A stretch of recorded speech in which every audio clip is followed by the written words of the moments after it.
All right. Well, hello everybody. I'm Spencer Campbell of Gila RPGs. I'm a tabletop game designer. And on this stream or video, if you're watching this later, I am doing a design commentary on my game WYRM. As of recording, I released WYRM about 2.5 weeks ago.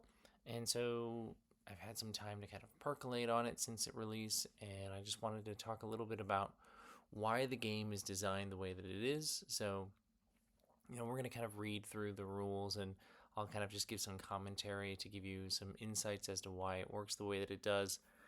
And either this will show you a new game that you think is cool or will help explain this game if you've seen it and you're like, I wonder why he did it this way. That's my goal, is to try and answer those questions. If you're watching this on stream, feel free to ask questions and I'll try and get to them. If you're watching this later in a VOD, just leave them in the comments. I'm happy to try and answer them. So yeah, WYRM. I mean, let's start with this badass logo and cover. My very good friend Mike Riemann of Two Pancakes did the logo, and Galen Peugeot is like my resident artist at this point in time, did the cover. Galen gave me three different options to choose from when looking at the cover, and it was really hard to choose which one, but we ended up with this one, and I think it's like super super good.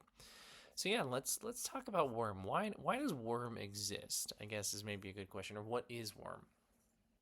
It is my take on OSR. I guess it's one of my takes on OSR style play. So like fantasy adventure game, you are some people going out there, you're grabbing some swords, grabbing some bags of gold, and you are just going to try and explore a world, go into dungeons and things like that. I realized that I had not actually made a game like that despite being a game designer for a long time. And what ended up happening was last year I started reading some of these games. I had read some of them before, but I hadn't really like absorbed them. And I read Durf, and it just like crawled its way inside my head. And then I read Care, and then I read a whole bunch of them after that. And I like suddenly got it. There was a lot of things about this sort of OSR, NSR, whatever label you want to use, like style of play that really resonated with me. And so I thought, okay, I'll take a shot at making one of these, sort of how I would want to do it. And so that's what WYRM is. Um, I have a lot of ideas about how I want to keep making things for WYRM, but we should probably talk about what the game is and how it works before we talk about the future. But yeah, huge shout out to all these people, like designers and games and the playtesters and everything like that that made this possible. Um, like especially shout out to Prismatic Wasteland and Yokai Girl, Yokai Gal, um, for just like huge fonts of wisdom that I could absorb. And Derf is probably the game that's got like the most shared DNA. So if you haven't checked out any of those games and you've somehow found my game before those, you need to go check those games out because they're very, very good. I do have some like basics ideas about the concepts of the game that I think are sort of important.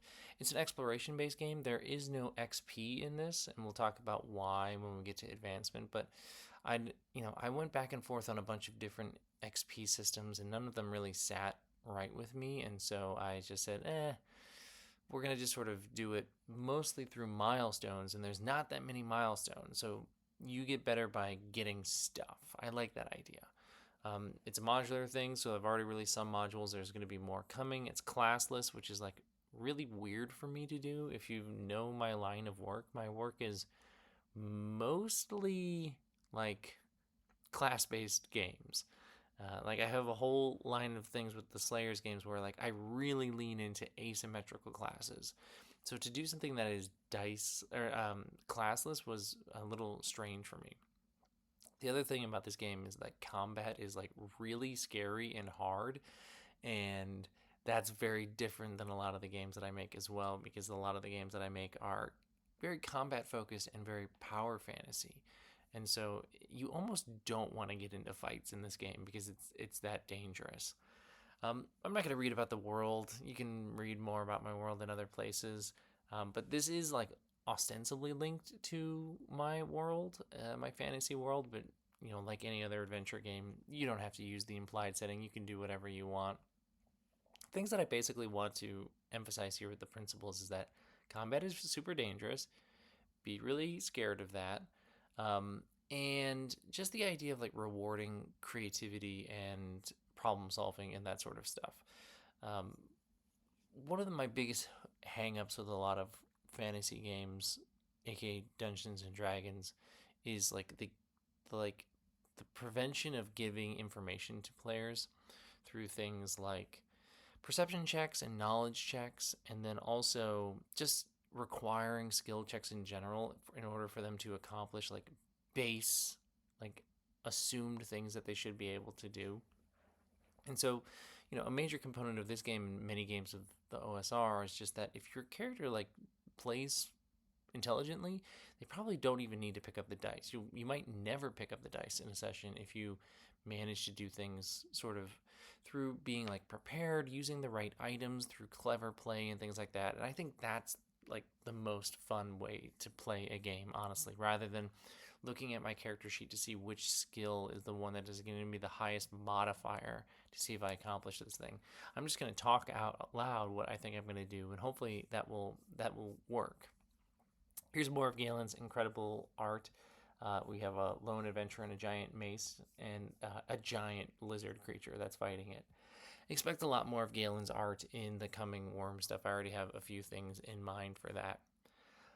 So, at the heart and center of this game is the concept of tiers. The system that this runs on is something that I've created. It's this tier system that I started working on a while ago, and like your characters have the classic attributes: strength, dexterity, and wisdom, or willpower, the things that you might expect in these sorts of fantasy games. But the thing that's more important for you to understand about this game is this idea of tier.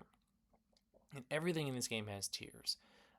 And tier is basically just an equivalent of like quality if we're talking about items, experience if we're talking about characters, danger if we're talking about enemies.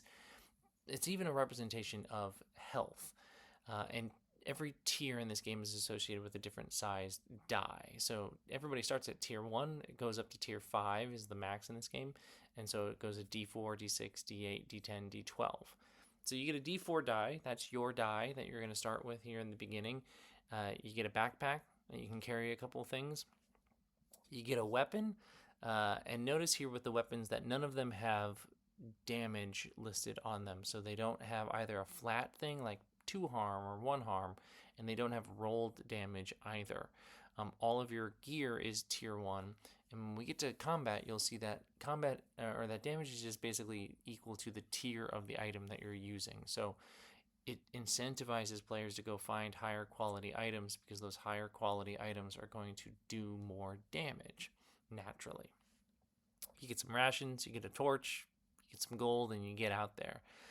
Characters do also have the ability to cast spells. Everybody can cast a spell in this game. It's a classless game, so there is no wizard class. Everybody can do the thing. The lore reason for why you can do that in my world is that your characters have this stuff called Scalestone embedded into them, and Scalestone is calcified blood from the dead gods of this world. And it kind of basically turns everybody slightly draconic the more that they use it, or the more that they put into themselves. That's why you're called worms. And so you have some of this stuff and it's in you, and so because you have that, you can cast magic, because dragons are magic. Well, they're aliens in this world, but they have magic. And so yeah, you have that, and so that means everybody from the very beginning can cast some spells. So I went back and forth when I was thinking about the core mechanic, because there's sort of two-ish, three-ish main like schools of thought when it comes to the core mechanic, the core resolution. A very common one that you'll see is rolling under. So everybody has stats. So you might have like a 12 strength, and then you roll a d20 and you're trying to get equal to or under that score in order to succeed. So you basically have a flat like check on everything, because anytime you do anything strength related, you're always trying to get 12 and under on a roll with a roll under system. Then there's target number systems, and that's what I saw like DERF doing. DERF has a flat target system where I think it's 15, if I remember off the top of my head. You have to get 15 You roll a d20 and you add a modifier from your attribute. And there's some that do like dice pool stuff where you like roll pools of like d6 and then you count the number of hits. That's not as common from what I've seen. And I don't know, I can't get myself to fall in love with roll under. I don't like the staticness of it where like every time I do something dexterous, it's always rolling under the same dex score over and over again. And yes, some systems might do things like adding modifiers to those rolls, but it just never sat totally right with me. I like a number that you're shooting for that isn't related to my attributes, but is more related to the difficulty of the situation. And so I followed Durf's sort of line of thinking and having a concrete number, in that the concrete number that you're trying to get whenever you roll in this game to accomplish something, you're going to roll your tier die, which, remember, if you just started playing, you have a d4, and you're going to add the appropriate attribute, so strength, dex, or wisdom, and your goal is to hit 4 plus the opposing thing's tier. So everything in this world has tiers. NPCs or monsters have tiers, so that's going to show you what you need to hit. Locations have tiers, regions have tiers, and so all of those things let you know how easy or difficult it is to interact with them. So, for example, a region that the characters might be in might be a tier 1 region, which lets them know, okay, this is an easy region in that it's like equal level to the, R tier. But like a tier 3 region is going to be really scary for them because it's 4 plus 3 anytime they want to do something inside that region. And that's like really spooky and scary because 4 plus 3 is 7. And how are you going to get 7 when you're rolling a d4? You got to get a 4 and you got to have a really high attribute to get into it, which means most PCs will avoid going to high tier regions or dealing with high tier monsters because they just simply won't be able to succeed against them. So that's sort of what I wanted. Is I wanted it to be that like it's like really scary to take on things that are beyond your particular level. But you are very rarely going to roll. At least the way that I sort of like idealize the way that this game is played. Clever play, preparedness, and things like that should be rewarded. If a character uses a tool that would accomplish a thing, they should just accomplish the thing. They shouldn't have to actually roll for it. So checks are really only done when it's like a spooky situation. Now, even still, that probably sounds like the odds are not in the player's hands. And that is, again, intentionally so. Because what I want to push them to do is try and get modifiers on their roll. I want them to try and get advantage on their roll. Because if they have advantage on their roll, they get to step up the size of the die. So a d4 becomes a d6. Now you have a lot better chance at accomplishing something. Or if they have tools or things like that, that can help them. Or if they help each other, that can give you like flat modifiers. So the game, again, is trying to emphasize the importance of like using the right tools or being prepared or only engaging in risky situations when you have an advantage or you've thought it through. One way that you can also get around all of this is the critical success. So anytime you roll the highest value of your tier die, that's considered a crit. So a 6 on a d6, a 4 on a d4, which means low tier worms are more likely to get crits than high tier worms. Because what happens when you get a crit is you do the thing, but you get a point of luck. And luck is something that you can spend to give yourself advantage on in the future. And lower tier worms rely more so on luck to survive than the higher tier worms who are more reliant on their expertise and experience, right? So they're not getting those luck points. They're not getting those crits as much when you're rolling a d8 or a d10. Because you're rolling a d8 or a d10, you're probably going to succeed on a lot of the rolls that you're going to make compared to those poor tier 1 worms who really need to rely on luck in order to survive long enough to go up in tier.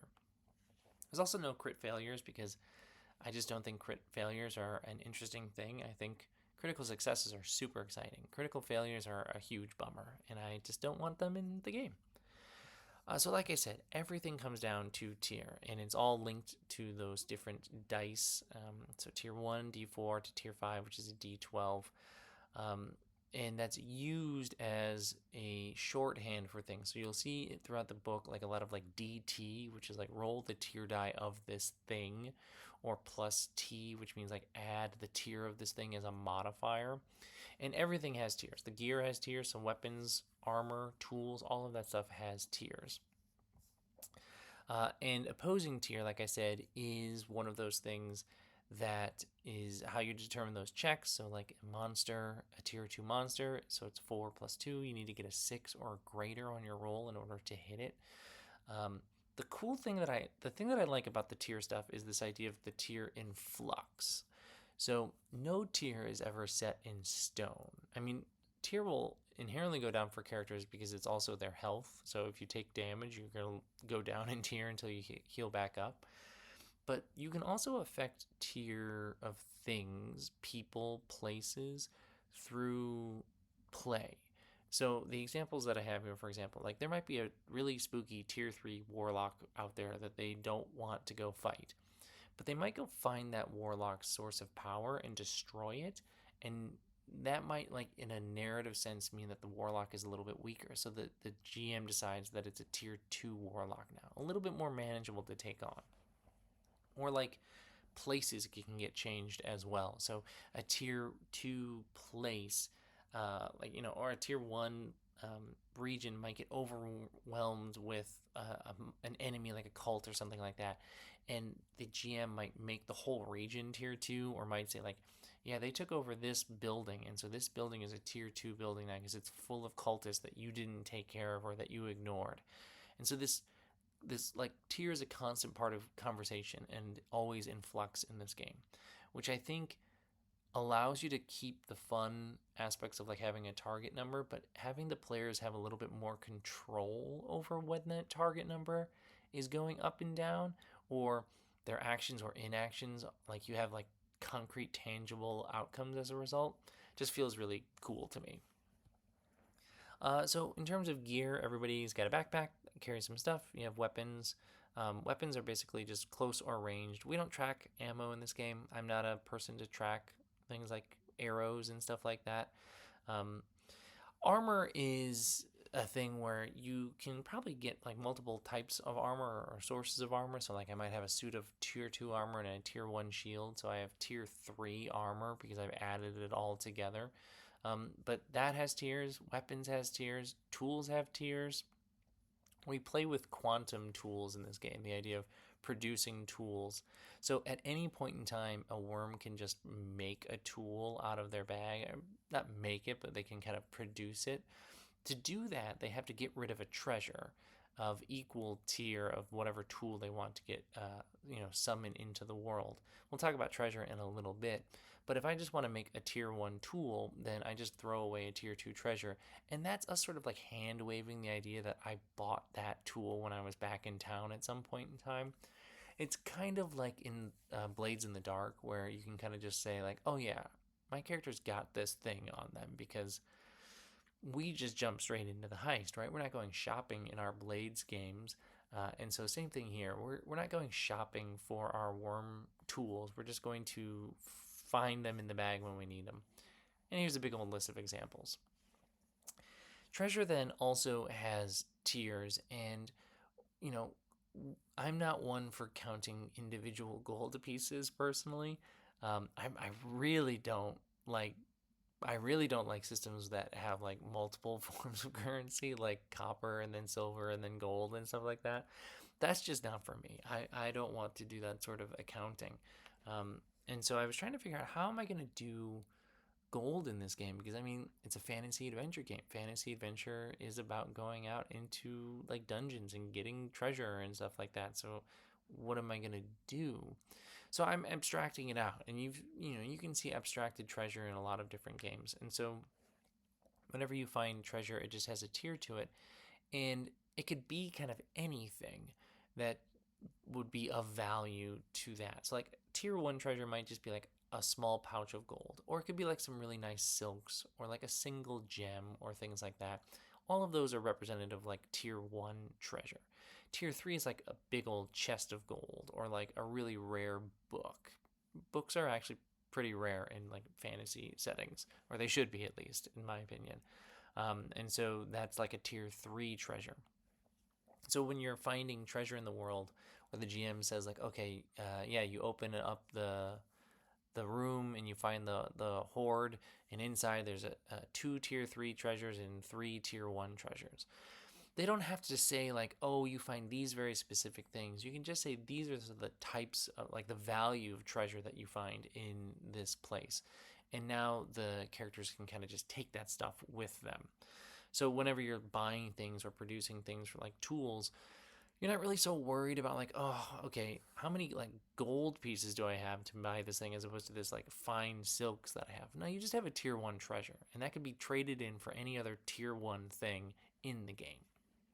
So I personally like that. I like having the abstracted treasure that has still these sort of, a range to it, but it just keeps things, I don't know, a little bit simpler for me. We're definitely not going to go through all the example gear here, but I tried to include a bunch of weapons and armor and things like that. A thing to note about the weapons, and you'll see this as we get into the combat section a little bit, is that a lot of them will have like a crit effect. So uh, you don't do like double damage or anything like that when you crit in this game. You succeed and you get that point of luck, and then if your weapon has a critical effect to it, you get that as well. So getting a crit in combat doesn't inherently mean like, ooh, cool, double damage or superpower or anything like that. Only certain weapons will give you a crit effect. Getting a crit in combat just means you hit and you're getting a point of luck, which means you're more likely to hit on a future roll because you can spend that luck on it. So yeah, that's these are some weapons and armor, and then magic items. All of these magic items I created while going on a walk in Korea last summer. So last summer we were in Korea visiting family, and there's this really beautiful little stream near the apartment where the family lives, and there was like nobody out there. It was a super hot day, and I just went on for a little bit of a walk, and as I was walking, I just was thinking about magic items. And a thing about all of these magic items is that none of them do damage. So I didn't want to come up with like a thing that says like, oh yeah, deals 3 tier harm or anything like that. I wanted them just to be like weird things that kind of reinforce again the stuff at the beginning, the principles in the beginning, and the idea of like avoiding rolls with the right stuff. If you have the right things, you're going to be rewarded, and magic items might be that thing for you. Hey, speaking of magic, like I said, everybody in this game can do magic. Uh, you can cast every day, essentially, or between long rests, a number of spells equal to your tier plus wisdom. So everybody can cast at least one spell because you're tier 1. But if you have like 3 wisdom, then you can cast 4 spells in a day or between long rests.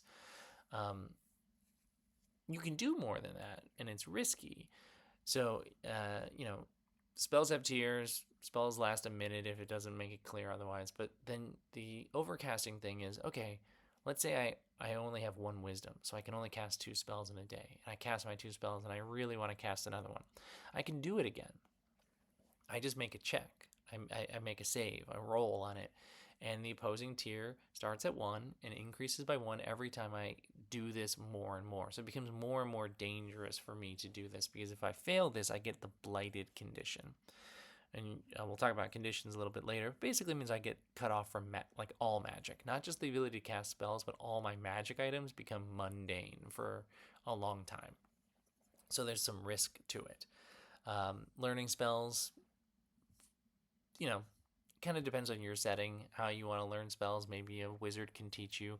I kind of like the idea that you have to find weird runes cast like or carved into mountains and trees and try and burn those runes into your brain. That's just how I like things. I did want to put in other ways of casting magic that didn't go straight into that, like burning up the uses. So scrolls is like a pretty common thing, right? So if you have a scroll of a spell, it allows you to cast a spell either that you don't know or know and not use up one of those uses. And ritualistic runes allows you to cast a spell. If you have 10 uninterrupted minutes, you can cast a spell without using up a slot, so to speak. But you have to have 10 minutes of uninterrupted time. And Void Ink, which I don't describe what that is here in the text, but Basically, again, it's God's blood. So if you can get your hands on some God's blood and 10 minutes of uninterrupted time, you can cast all the spells you want. I ran a bunch of different spells for this game, and again, similar to the magic items, I didn't want to make. I had originally had some spells that did damage, like chain lightning and disintegration and stuff like that. And I realized that, well, first of all harm in this game is dealt based off of tiers of things.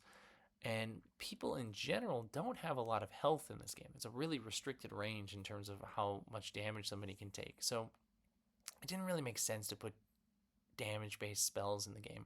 So I didn't. All of the spells, for the most part, do, again, like weird things or enhance or debuff people around you. Um, there's like, there is technically kill in the game. If their tier is less than you, they die. If it's not, you take harm instead. So it can be a risky thing for a character to try and cast kill, because if they're using it against something that's stronger than them, it will backfire. Um, the one spell that I didn't expect. So I showed this draft to Will Yobst, a friend of mine, game designer, a while back, and they were looking through it, and the spell that jumped out to them was Rink, which was not the one that I thought would be like the the highlight or jump out spell for them, but Rink, which is you just suddenly cover the whole area in a thin layer of ice. They seem to really like that, and I have now seen players use Rink in play, and it actually is very fun. So Will was onto something by clocking that is a cool spell. It is in fact a pretty cool spell. So what happens when you get into combat? I went back and forth on this as well, because there's a lot of different ways that a lot of OSR adventure-y type games do combat in terms of initiative and things like that. And so a common way that I saw a lot of people do was all of one side goes and then all of another side goes. So like all the players go and then all the GMs go, like the NPCs go. And I think that generally works for games that have characters that have like wider sets of HP and things like that.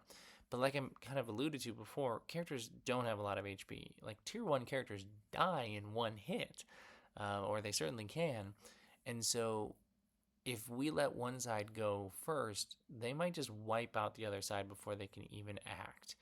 And while that does sort of like lean into the idea of like preparedness and things like that, it can also be like really unfair for the players, where if they get ambushed, they might just suddenly be dead. And that might fly in like some adventure games, but that's a little too harsh for me. So I ended up landing on a alternating initiative sort of thing. So player goes, monster goes, player goes, monster goes, back and forth. Just because it felt right. But I wanted to do something to slightly shake it up. And this was part of thinking about what the attributes do besides acting as modifiers for the checks. So like strength and dex and wisdom. Like wisdom, we saw, is used for your spells. It's how many spells you learn and how many you can cast. Strength is, as you'll see here, it's your backup health. It's also the thing that modifies how many things you can carry in your backpack. But Dex didn't really have anything. And so I was trying to figure out what to do with Dex. And what I decided on was that characters would look at their Dex score, their Dex attribute score, and if their Dex was greater than the highest enemy tier score and like the opposite side, they get to have a whole free turn before everybody else. So the especially dexterous characters can get like a head start on everybody. And so they might all go first and then decide to go and take another turn right after that. So I was trying to reward the people who put points into Dex, not only because they want it to like help them with checks related to reaction and speed and stuff like that, but I wanted them to like be able to do the thing that other initiative turns do, where it lets people go like way ahead of the enemy and stuff like that. This is a game where distance is, you're either up close or you're far away, and that's basically it. Cover and terrain might do things like affecting advantage and disadvantage. So again, the game is about trying to get those things. It's hard to hit enemies, and so you want to try and get them from an advantageous position or put the enemy in a disadvantage so that you have a better chance at hitting them. So here's how you hit. Here's how you make attacks. It's a check, just like the other things. It's DT, but instead of adding an attribute as a modifier, you add the weapon tier as your modifier, and you compare it again to 4 plus the opponent's tier. Now, let's talk about that. I went back and forth on this as well a whole bunch.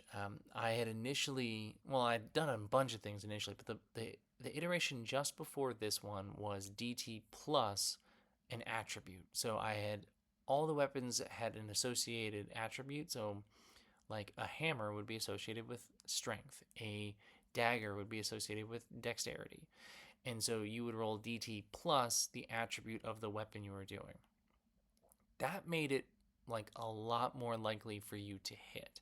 Because if you're doing the math in your head right now, you're probably going, well, hold on a second. They all have tier 1 weapons to start, and enemies, let's assume we're fighting tier 1 enemies. So I'm rolling a d4 plus 1, and I'm going against 4 plus 1, so I'm going against 5. I have to get a 4 in order to hit. And that's correct. That's correct. I've had a couple of people ask me, like, is this right? That doesn't, like, is that correct that I need to crit in order to hit? Yes, in the very beginning you do. Sorry about that. You do need to do that, which seems kind of intense, right? It seems really intense because I want to continue to emphasize the importance of preparedness and getting advantage. If you get the edge on a character, like if you manage to hit a tier 1 enemy, you're going to kill them. And so I want you to have earned it. So you have to either have gotten some luck earlier in the game to use on these rolls, or assist one another, or get them from an ambush, or get them from the high ground, and survive long enough to eventually get to tier 2 where you have a better chance at hitting in with your attacks. Armor does protect characters, so anytime somebody gets hit, they lose armor, or the armor reduces it, and then your armor goes down. I like armor systems like this, rather than armor being a flat damage reduction that just stays the same. Like, it always made sense to me that armor would get worse over time because it's getting beaten up. And so, yeah, your armor gets diminished as you block things. And whenever somebody hits you, you just take harm equal to that weapon. So a tier 1 enemy that gets hit by a tier 1 weapon goes to tier 0. Anybody that's tier 0 is dead. NPCs die at tier 0. Worms also do, but they can hold that off. They can reduce their strength attribute -1. This is very much an Into the Odd inspiration.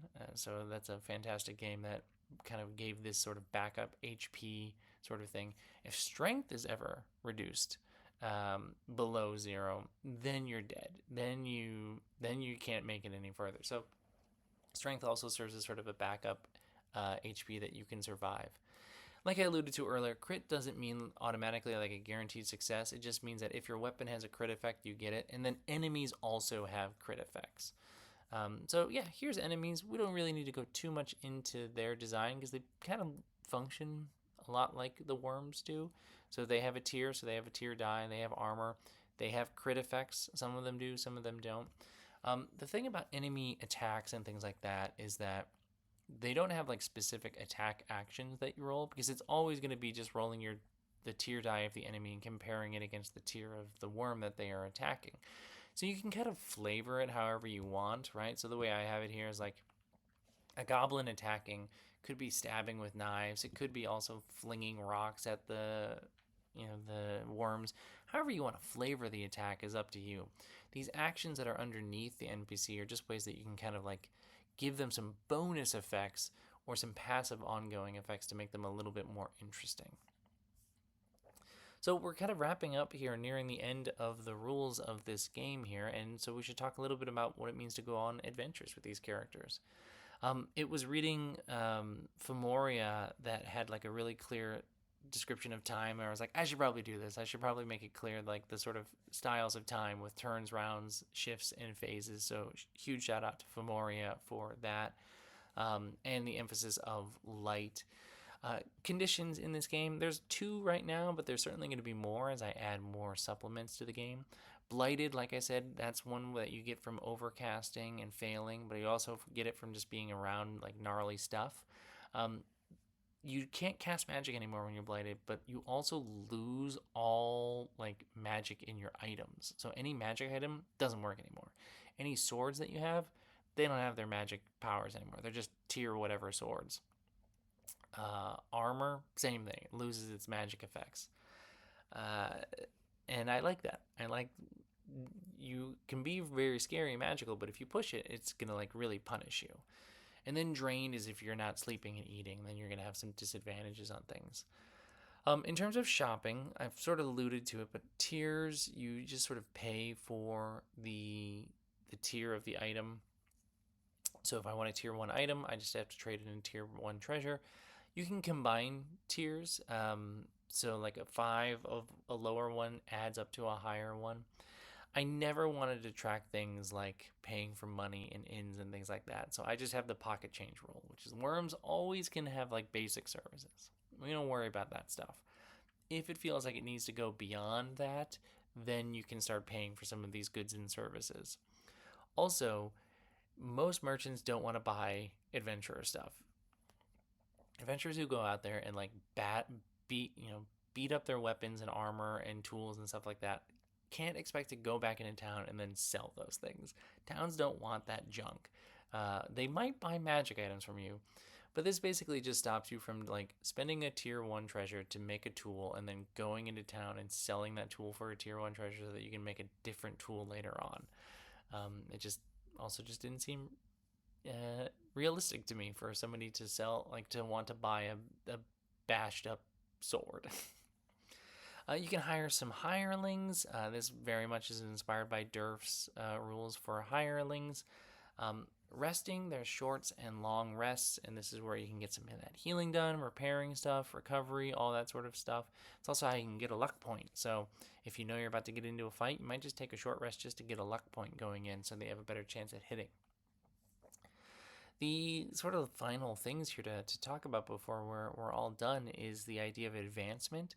So like I said, there's no XP system in this. It's entirely milestone based. So you're mostly getting better in this game by finding stuff, buying higher tier gear and stuff like that.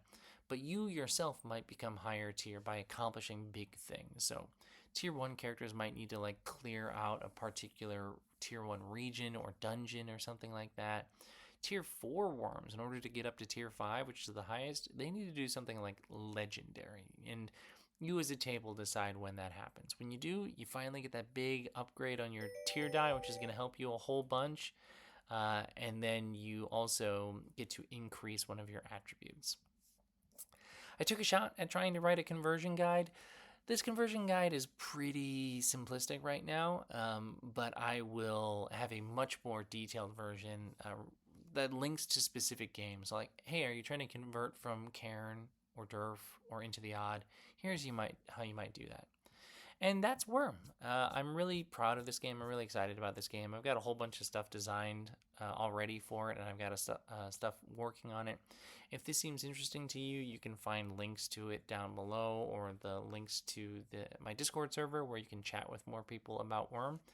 And expect a lot more videos about WYRM in the future. All right, I'll talk to you later. Bye.